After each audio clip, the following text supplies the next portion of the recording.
This bulletin is sponsored by a diagnostic center. नमस्कार, मैं हूं जयश्री नागदा और आप देख रहे हैं सीबीसी न्यूज राजस्थान का प्राइम टाइम बुलेटिन। खबरों में जाने से पहले एक नजर आज की न्यूज हेडलाइंस पर।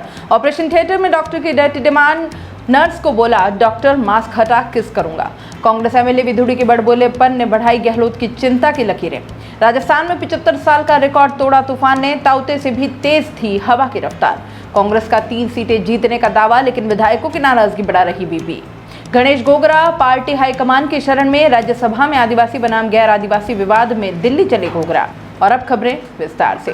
राजस्थान के सबसे बड़े सरकारी अस्पतालों में से एक अजमेर के जेएलएन हॉस्पिटल में आज सुबह से हंगामा मचा है। यहां नर्सिंग कर्मी और रेजिडेंट डॉक्टर्स एसोसिएशन आमने सामने हो गए हैं।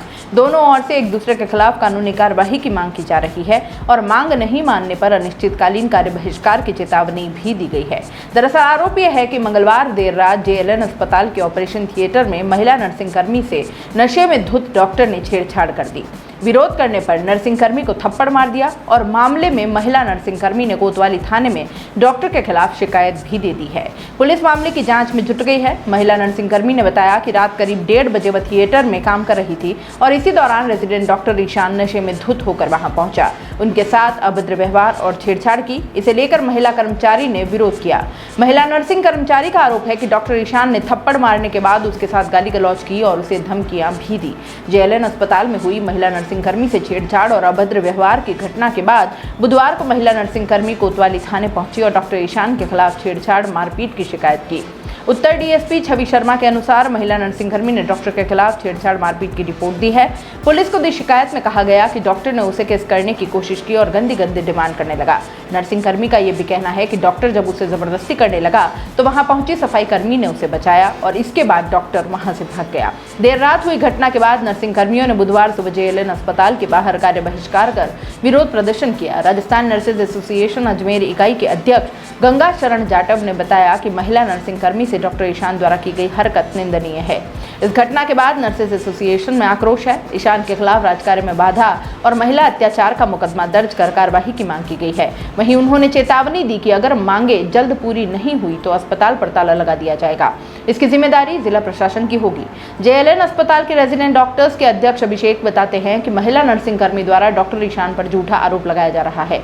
डॉक्टर देर रात ऑपरेशन थिएटर से ऑपरेशन करवा कर निकल रहे थे। उस वक्त डॉक्टर नशे में नहीं थे। वहां लगे सीसीटीवी में भी साफ दिखाई दे रहा है कि पहले महिला नर्सिंग कर्मी द्वारा डॉक्टर से अभद्र व्यवहार किया गया। इसका जवाब बाद में डॉक्टर ईशान ने दिया। उन्होंने कहा कि मामले में अगर एक तरफा कार्रवाई हुई तो रेजिडेंट डॉक्टर्स अनिश्चितकालीन हड़ताल पर उतर जाएंगे।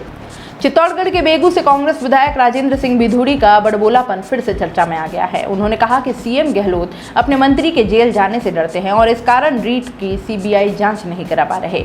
विधुड़ी से बयान का वीडियो भी सामने आया है। वह पारसोली में सामुदायिक स्वास्थ्य केंद्र के नए भवन के लोकार्पण समारोह में बतौर अतिथि बोल रहे थे। इस दौरान पारसोली थाना पुलिस के खिलाफ बोलते बोलते विधुड़ी ने सीएम को भी घेर लिया। कहा थाने से डोडा चूरा चोरी हो गया और इसकी सीबीआई जांच होनी चाहिए थी। मुख्यमंत्री ही गृह मंत्री है, उन्हें सबको सस्पेंड करना चाहिए था। सबको भगाकर सीबीआई जांच करवानी चाहिए थी। सीएम रीट मामले की जांच नहीं करवा सकते, कम से कम पारसोली थाने के मामले की तो जांच करवानी चाहिए थी। मैंने सीएम को लिखा है कि रीट की सीबीआई जांच को लेकर डर क्यों रहे हो, क्योंकि कोई मंत्री जेल चला जाएगा, लेकिन पारसोली थाने की तो सीबीआई जांच करवा दो। एमएलए यही नहीं रुके, आगे उन्होंने चित्तौड़ से कांग्रेस पार्टी के एक वरिष्ठ नेता का नाम लिए बिना ही तंज कस दिया। बोले जो नेता 2 बार 50,000 वोटों से हारा है उसको मुख्यमंत्री ने राज्य मंत्री तक का दर्जा दे दिया और जीतने वाले को नीचे गिरा दिया। इस विधायक जीतेंगे तभी तो आप मुख्यमंत्री बनोगे। हमें हमारा कार्यकर्ता ही जिताएंगे। जब कार्यकर्ता ही मजबूत नहीं होगा तो उसकी कोई सुनेगा नहीं, हम भी कैसे जीतेंगे। विधुड़ी के बयान का वीडियो सामने आने पर राजनीतिक गलियारों में चर्चा है। वह अपनी ही सरकार के फैसलों से खफा बताए जा रहे हैं। कुछ महीने पहले भी तत्कालीन भैंसरोडगढ़ एसएचओ को गाली देने के मामले में भी विधुड़ी विवादों में रहे थे। 75 किलोमीटर प्रति घंटे की रफ्तार से आए अंधड़ ने पिछले साल तबाही मचाने वाले चक्रवात ताउते को भी मात दे दी है। आंधी तूफान के साथ बारिश ओले से आग बरसाने वाली मई में एसी जैसी ठंडक हो गई। ये 75 के रिकॉर्ड में पहली बार है जब जयपुर में न्यूनतम तापमान 18.9 डिग्री सेल्सियस रहा। आजादी के बाद सोमवार सोमवार की रात मई की सबसे ठंडी रात थी। पिछले 10 साल का रिकॉर्ड देखें तो 2 बार भी ऐसा रहा जब मई में जयपुर का न्यूनतम तापमान 19 से 20 डिग्री सेल्सियस के बीच दर्ज हुआ हो। पिछले साल मई महीने में जब अरब सागर में उठे चक्रवाती तूफान ताउते का असर जयपुर में पड़ा था, तब जयपुर में 43 mm रिकॉर्ड बारिश हुई थी। उस समय लगातार 2-3 दिन तक तेज बारिश का दौर चल पड़ा था, लेकिन तब भी तापमान 19 डिग्री सेल्सियस से नीचे नहीं गया। जयपुर मौसम केंद्र के निदेशक राधेश्याम शर्मा ने बताया कि कल जिस तरह का थंडर स्टॉर्म एक्टिविटी रही, ये अमूमन कई सालों बाद देखने को मिली है। इस दौरान 75 किलोमीटर से ज़्यादा स्पीड की तेज़ हवाएं चली, जो पिछले साल आए चक्रवात ताउते से भी तेज़ थीं। चक्रवात ताउते में तूफान की रफ्तार करीब 60 किलोमीटर प्रति घंटा थी। जयपुर में 2021 में जब ताउते चक्रवात आया, तब 20 मई को न्यूनतम तापमान 19.4 डिग्री सेल्सियस तक लुढ़क गया और इस तरह 14 मई 2014 को भी तापमान 19.8 डिग्री सेल्सियस से नीचे आ गया। जयपुर के अलावा सोमवार रात राज्य के 7 शहरों में ठंडक का एहसास हुआ। इसमें अजमेर, पिलानी, सीकर, बूंदी, चूरू, हनुमानगढ़ और अलवर शामिल है। सबसे कम 17 डिग्री सेल्सियस तापमान सीकर जिले में रहा। इसके अलावा चौक, चित्तौड़गढ़, धौलपुर, गंगानगर, नागौर और करौली में न्यूनतम तापमान 20 से 23 डिग्री सेल्सियस के बीच रहा। ज्योतिषियों की अगर माने तो बुधवार को ज्येष्ठ कृष्ण दशमी पर सूर्य रोहिणी नक्षत्र पर आएगा, जिसके साथ नौतपा की शुरुआत होगी और इस दौरान अगर धरती अच्छे से तपती है तो मानसून अच्छा रहने की संभावना होगी।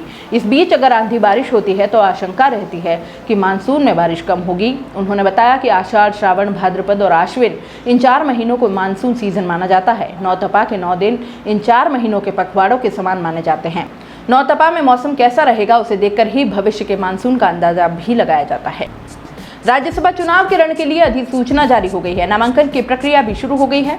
राजस्थान में मुकाबला 4 सीटों के लिए है। कांग्रेस दावा कर रही है कि हर हाल में 3 सीटें उसके खाते में आएंगी। कांग्रेस के इस दावे को मजबूत तो कहा जा सकता है, लेकिन हर हाल में ऐसा होगा ही ये तय नहीं माना जा सकता। तीसरी सीट जीतने में कांग्रेस को अच्छा खासा जोर लगाना पड़ेगा। विधायकों की नाराजगी की खबरों के बीच ये टास्क और भी ज्यादा मुश्किल हो सकता है। बीजेपी ये तीसरी सीट आसानी से कांग्रेस के पाले में नहीं जाने देगी। बीजेपी की ओर से 2 उम्मीदवार चुनावी मैदान में उतारते ही मुकाबला कड़ा हो जाएगा। कांग्रेस को तीसरी सीट जीतने में पसीना आएगा। फॉर्मूला ये कहता है कि प्रत्येक सीट के लिए प्रथम वरीयता के 41 वोट चाहिए। विधानसभा में कांग्रेस के पास 108 विधायक हैं, जबकि बीजेपी के पास 71 हैं। विधानसभा में निर्दलीयों की संख्या 13 है और इसके अलावा राष्ट्रीय लोकतांत्रिक पार्टी के 3, माकपा के 2 और बीटीपी के 2 विधायक हैं। राष्ट्रीय लोक दल का विधानसभा में 1 सदस्य है। राष्ट्रीय लोकतांत्रिक पार्टी अगर बीजेपी का साथ देती है तो उसकी संख्या 74 हो जाती है। ऐसे में अगर बीजेपी को दूसरी सीट जीतनी है तो उसे 8 अन्य विधायकों की जरूरत पड़ेगी। वहीं कांग्रेस को 3 सीटें जीतने के लिए 123 वोटों की जरूरत है। ऐसे में उसे निर्दलियों के साथ ही अन्य दलों का साथ चाहिए, लेकिन बीटीपी के साथ ही कुछ निर्दलीय विधायक नाराज बताए जा रहे हैं। अगर पार्टी इन्हें नहीं मना पाती है तो कांग्रेस के हाथ से तीसरी सीट छिटक सकती है। बीटीपी और निर्दलियों के साथ ही कांग्रेस के खुद के भी कुछ विधायक नाराज चल रहे हैं। वे पार्टी की मुश्किलें बढ़ा रहे हैं। हाल ही में डूंगरपुर विधायक गणेश गोगरा ने अपना इस्तीफा भेजकर नाराजगी जाहिर की थी। वे पार्टी के आला नेताओं से मिलकर भी अपनी नाराजगी जता चुके हैं। वहीं पार्टी में गहलोत पायलट खेमे के बीच का कोल्ड वॉर भी अभी खत्म नहीं हुआ है। ऐसे में तीसरी सीट कांग्रेस के पाले में तय नहीं कही जा सकती है। वागड़ क्षेत्र में कांग्रेस नेताओं के बीच राज्यसभा टिकट और स्थानीय वर्चस्व को लेकर मचा घमासान थमता नजर नहीं आ रहा। नाराज होकर सीएम को इस्तीफा भेजने वाले डूंगरपुर विधायक और यूथ कांग्रेस प्रदेशाध्यक्ष गणेश गोगरा पार्टी हाईकमान से मिलने दिल्ली पहुंच गए। वहां उन्होंने कांग्रेस के संगठन महासचिव केसी वेणुगोपाल से मिलकर सीएम के नजदीकी कांग्रेसी नेता दिनेश खोडनिया की शिकायत की है। गोगरा ने 3 दिन पहले खोडनिया पर पार्टी कमजोर करने और मनमानी करने सहित जो आरोप लगाए थे, वही आरोप वेणुगोपाल के सामने भी दोहराए। खोडनिया का नाम राज्यसभा के लिए चला था, लेकिन आदिवासी विधायक उनके नाम का विरोध कर रहे हैं।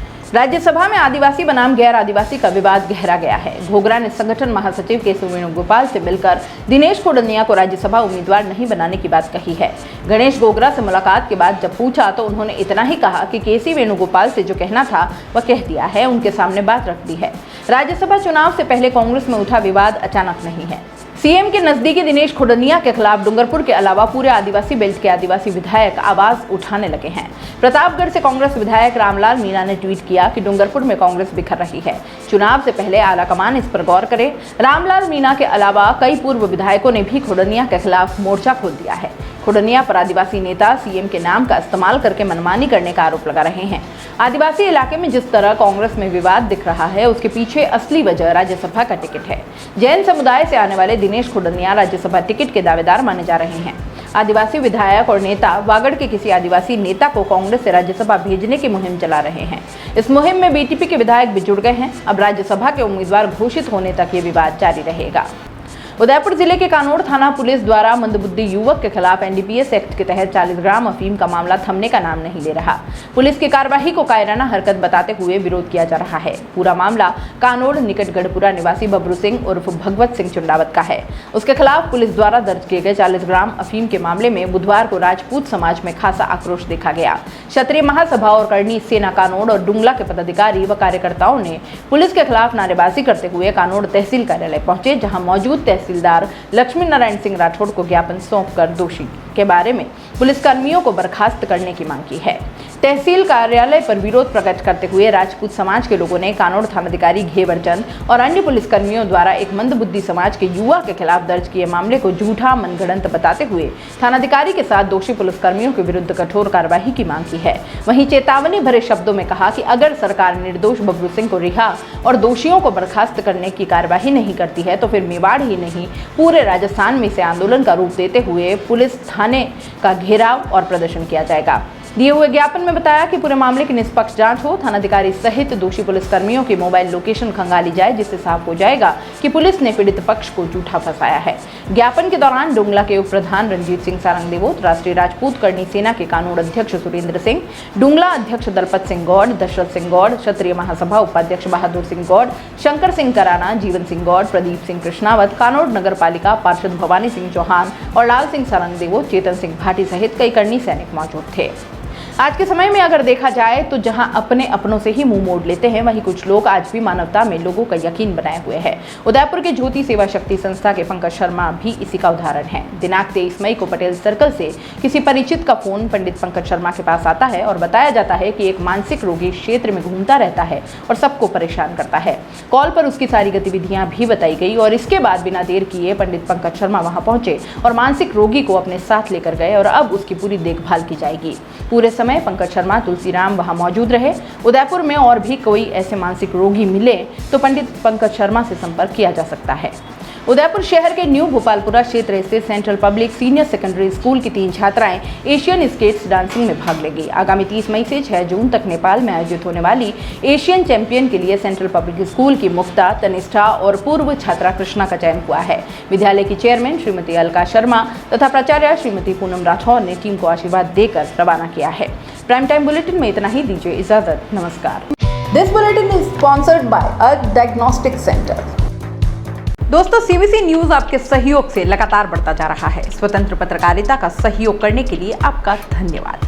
सबसे पहले तो जिन लोगों ने हमारे चैनल को सब्सक्राइब नहीं किया है तो पहले सब्सक्राइब करें, जिसका कोई शुल्क नहीं लगता और बड़ा आसान है। बस नीचे दिख रहे लाल सब्सक्राइब के बटन को दबाना है और पास में दिख रहे बेल आइकन को भी दबाना है, ताकि आपको अपने सीबीसी न्यूज के हर अपडेट्स मिल सके। हमारे इंस्टाग्राम पेज और फेसबुक पेज को भी लाइक करें, फॉलो करें। वहां पर भी आपको मिलती है तरह तरह के अपडेट्स। हम पूरे राजस्थान से आपके लिए लाते हैं वो खास खबरें जो आपके लिए जरूरी है, और वो भी पूरी बेबाकी के साथ। पत्रकारिता के इस मुश्किल दौर में आपकी आवाज जिम्मेदारों तक पहुंचाना ही हमारा लक्ष्य है, और ये आपके सहयोग के बिना संभव नहीं है। हमारा सहयोग करें, स्वतंत्र पत्रकारिता में अपना योगदान दें और ज्वाइन बटन पर जाकर सदस्यता लें, चाहे सबसे छोटी सहायता के रूप में ही क्यों न हो। जनता की बेबाक आवाज बने रहें, उसके लिए सहयोग आपको ही करना है। सब्सक्राइब करिए और ज्वाइन बटन पर क्लिक कर सदस्यता ग्रहण कीजिए।